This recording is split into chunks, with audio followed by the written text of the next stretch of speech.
8 людей загинуло під час пожежі у Кемеровській області Росії. Серед них 6 – діти.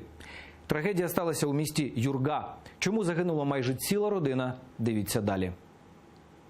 Нині на місці будинку обгорілі стіни та зруйнований дах. Аби загасити пожежу, рятувальникам знадобилася година. Вибрали часть внутрішніх поміщень дому.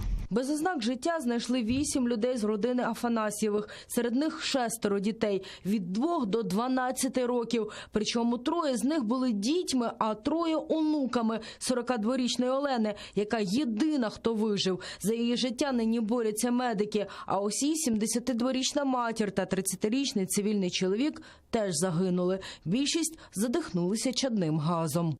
Если она жива останется, ей вешать, чтобы перетравиться не успеть. Здесь здесь удобно было торговать спиртом. Про ось такий підпільний бізнес розповідають люди, які проживали поруч з вигорілим будинком. Сусіди слів не підбирають. Кажуть, родина неблагополучна і з дітьми поводилась погано. У родини навіть був адміністративний штраф за неналежне виконання батьківських обов'язків. Опека отбирает детей в нормальных семьях, у нормальных родителей, но не у таких вот. А таким им выгодно иметь власти вот такие семьи.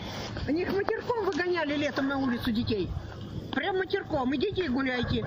Попили, говорят, не знаю, я с ней не общалась. Загоряння сталося вранці у дерев'яній будівлі, яку винаймала родина. Попередньо зайнялося через несправну проводку, або ж люди необережно поводились з пічкою чи курили в будинку. Вероніка Іващенко, Заман, АТР.